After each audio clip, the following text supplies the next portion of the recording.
Dalam video ni kita akan lihat berkenaan dengan topik daya paduan untuk daya-daya yang bertindak pada arah tidak berserenjang. Baik, jadi untuk soalan yang macam ini kita akan lihat secara konsepnya lah, iaitu konsep macam mana kita nak selesaikan persoalan yang berkenaan dengan daya yang tidak berserenjang. Jadi kita ambil sebagai contoh, kita ada satu kotak. Baik, jadi kotak ini kita tindakkan satu daya yang ke kanan ataupun yang secara mendatar F1, dan kemudian kita juga ada satu daya yang kedua iaitu F2 pada satu sudut, yang mana sudut dia dengan F1 adalah alfa sebagai contoh. Okey, jadi sudutnya adalah alfa antara F2 dan juga F1. Jadi alfa ini dia bukan 90 darjah lah, okey, sebab dia tidak berserenjang. Jadi persoalannya adalah di mana dia punya daya paduan daripada kedua-dua daya ini. Baik, untuk menyelesaikan soalan yang macam ini, kita ada dua kaedah lah. Iaitu yang pertama adalah kita menggunakan kaedah segitiga. Dan yang kedua, kita boleh gunakan kaedah segi empat selari. Segi empat selari. Baik, jadi untuk soalan yang macam ini, kita akan lihat secara konsepnya macam mana kita nak selesaikan untuk segitiga. Segitiga ini kaedahnya adalah dengan kita melukiskan segitiga daripada situasi ini, yang mana dia satu lagi, okay, kita ada satu, dua. Untuk membentuk segitiga kita mesti ada lagi satu garisan. Jadi garisan yang ketiga itulah daya paduan kita. Baik, jadi macam mana kita tengok pada situasi yang sama, cuma bezanya adalah kita hanya lukiskan dia punya daya sahaja.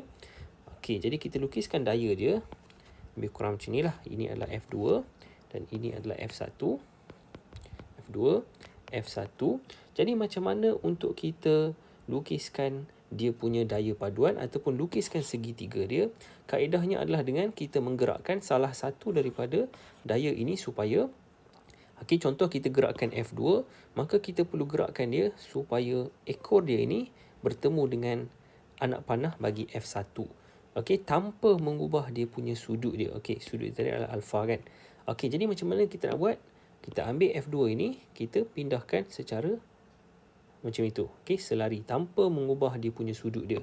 Okey, kalau kita ingat tadi sudutnya adalah alfa. Jadi dia tidak berubah lah. Jadi maka dia punya daya paduan dia adalah daripada permulaan ini hinggalah kepada anak panah yang kedua. Jadi kita boleh lukiskan garis lurus yang ini. Okey, lebih kurang macam ini. Jadi ini adalah, okey, yang ini adalah dia punya daya paduan dia, F dia. Okey, yang mana sudut dia sekarang ni bukan alfa lah, sudut dia kita panggil contohnya kita panggil dia sebagai theta. Okey, contoh sudutnya adalah theta. Baik, ini untuk segitiga. Yang mana kalau kita perhatikan dia telah membentuk segitiga, yang mana kita telah memindahkan F2 supaya dia bergerak ke sini dan kemudian kita sambungkan dia, maka ini adalah dia punya daya paduan. Dan kita juga boleh pindahkan F1. Okey, jadi saya undurkan balik. Kita tengok macam mana kita nak undurkan supaya kita dapat untuk kita pindahkan F1 dan kita dapatkan daya paduan yang sama. Jadi kita pindahkan F1 supaya ekor dia ini bertemu dengan anak panah untuk F2. Jadi kita pindahkan tanpa mengubah dia punya sudut antara F1 dan F2 lah. Okey, jadi lebih kurang macam ini. Maka sudutnya tadi masih lagi sama. Sudut dia tadi masih lagi alfa. Jadi dia punya daya paduan kita ambil daripada ekor untuk F2 bertemu dengan dia punya anak panah untuk F1. Jadi kita boleh lukiskan supaya dia jadi macam inilah. Maka ini adalah F yang mana sudut dia masih lagi sama. Okey, kalau kita tengok tadi tu sudut dia tadi dekat sini F1. Jadi sudut dia masih lagi theta. Okey, antara F dengan F1 tadi tu. Okey, jadi ini untuk kaedah segitiga. Sekarang macam mana pula untuk kaedah segi empat? Caranya hampir samalah. Okey, lebih kurang. Jadi contoh ini adalah F2. Okey. Contoh ini adalah F2 dan ini adalah F1. Macam yang tadi juga. Mana sudut dia adalah alfa.